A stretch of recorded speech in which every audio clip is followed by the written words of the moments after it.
pangalawa mga kabayan, ito, kung maaalala ninyo, itong sinasabi ng ating Vice Presidente na hindi mo na kailangan at hindi mo trabaho yan bungin, na talagang kumbaga sumausaw pa diyan sa pagsunog mga kabayan ay pinagbabawal na gamot.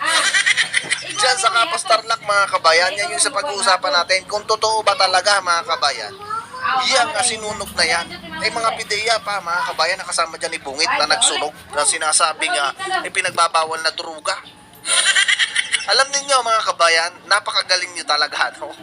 Noong nakaraan, nagbasa tayo, no? Patungkol diyan sa sinasabing photo ops ng ating Vice Presidente at sinasabi ninyo dyan sa comment section na itong ginawa na to mga kabayan ni Bungit at yung biglang pagkahuli ng tuni-tunila ng bulto-bultong pinagbabawal na gamot mga kabayan ay kumbaga palabas lamang para may mai-report mga kabayan sa SONA. Kaya agree ako mga kabayan sa sinasabi ninyo.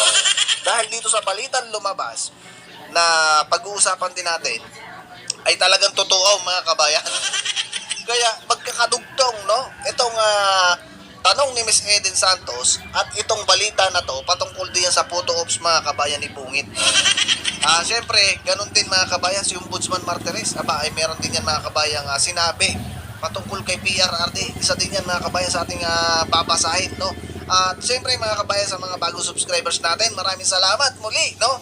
Abay, harinawa ngayon July mga kabayan ay maabot natin ang 100,000 dito sa ating channel. Kaya tulungan nyo mga kabayan ang ating channel, no, na dumami pa tayo dito. At syempre sa mga hindi pa, inaanyayahan ko kayo na mag-subscribe na sa ganun ay maging updated kayo sa mga videong ina-upload natin. No, aray mga kabayan, pakinggan muna natin ang pagbibida dito ni Bungit mga kabayan. Bago natin pakinggan yung pagbibida din ng ating napakagalit na Yusek dyan sa dyan sa palasyo.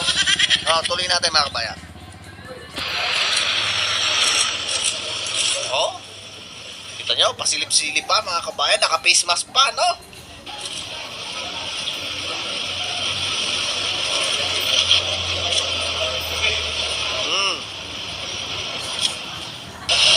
Magandang umaga sa inyo lahat. Punta lang tayo rito upang makita, dahil nais makita kung ano ba talaga yung buong sistema mula sa pagkahuli ng mga droga, tapos sa pag-testing, tapos finally sa pag-destroy sa mga nahuling drugs. Kaya dahil kailangan tiyakin natin na yung mga nahuhuling drugs ay talagang sinisira at wala nang pag-asa na bumalik pa na may benta pa, na makuha, ibang i-report. At alam naman natin kung ano yung mga ibang pangyayari na nakikita natin. Kaya that's why I'm here today.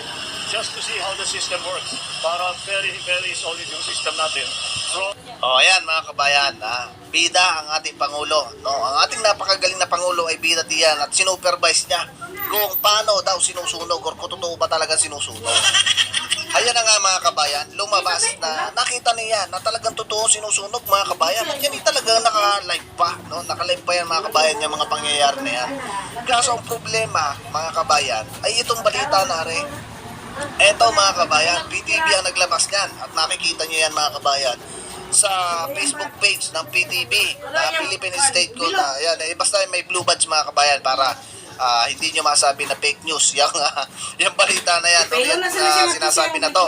Ito mga kabayan ang sabi, kinumpirma ng Philippine Drug Enforcement Agency or PDEA na nagnegatibo sa shabu, cocaine, marijuana at ecstasy ang 4 na ash sample mula sa sinirang illegal na droga sa Kapas Tarlac nitong Hunyo 25 ayon sa Malacanang mga kabayan. Kaya totoo yung sinasabi ninyo mga kabayan diyan sa comment section na yung ginawang pagpunta ni Bungit doon at mag-photo ops ika nga ng ating Vice Presidente ay palabas lang mga kabayan. Akalain mo yan, PDEA mga kabayan na nag-ulat, no? Yung sinasabi na yan kasi kumuha sila ng sample mga kabayan dyan sa sinunog na yan. Yung kabira-bira yan pala mga kabayan ay hindi kumbaga negatibo, no? Sa sabu, sa cocaine, marijuana at ecstasy. Kita mo mga kabayan, di ba tayo niluluko ng administrasyon natin?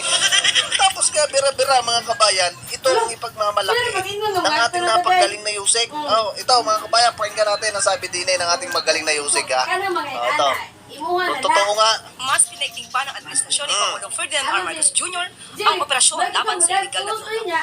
Sa datos ng Philippine Drug Enforcement Agency o PDEA, kita ninyo, bungad pa lang ni Ate Claire, ha? Mas pinagigting ng ating magaling na Pangulo ang pagsugpo sa ipinagbabawal na droga, mga kabayan. Yan nasabi. Aba, anong nangyari? Bakit yung sinunog ay nagnegatibo? Nagnegatibo sa droga, mga kabayan? Ay baka yun gagamitin lang, mga kabayan, dyan sa SUNA, na sinasabi talagang pinag-iigting ng ating magaling na Pangulo iyang pagsugpo sa droga. mula July 2022 hanggang May 2025, umabot na sa 62.17 billion pesos na halaga ng dangerous drugs ang nakumpiska ng ahensya.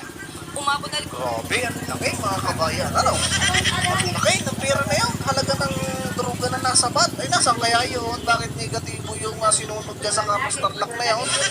Ay, sinasabing droga. Ay mukhang mga kabayan ay kakaiba ang nararamdaman natin diya. Kakaiba, mga kabayan. Isipin mo, mismong palasyo at PDEA, mga kabayan, ang nagtanghala ng negatibo. Tapos ang pamamalita, mga kabayan, at yan ay nagkalat naman sa mainstream media, sa social media, at kung saan-saan pa. Yung binalita rin, mga kabayan, diyan sa palasyo, na talagang maigting na pinag-uutos ng ating magaling na Pangulo ang pagsis sa mga ipinagbabawal na gamot.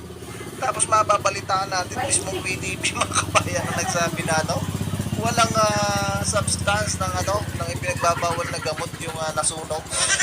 Baka tawas yun, mga kabayan. Parang lang yun, tipaklong talaga, tulay ang pagyayabang tine. sa 110,563 anti-illegal drug operations ang Ulitin natin. operasyon laban sa illegal na droga. Sa datos ng Philippine Drug Enforcement Agency o PDEA, mula July 2022 hanggang May 2025, umabot na sa 62.17 billion pesos na halaga ng dangerous drugs ang nakumpiska ng ahensya. Umabot na rin sa 110,563 anti-illegal drug operations ang naisagawa ng PDEA na nagresulta sa pagkahuli ng 149,020 na mga drug personalities kabilang ang 9,506 high-value targets. Mula July 1, 2022, Mga kabayan, bakit wala tayong nakita sa balita ng mga nahuling high target, high value target, mga kabayan?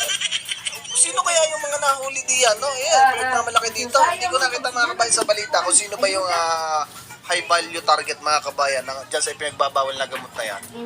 hanggang May 31, 2025, umabot na sa 4,027 barangays ang naideklarang cleared sa illegal drugs. Ito ay sa ilalim ng Barangay Drug Clearing Program.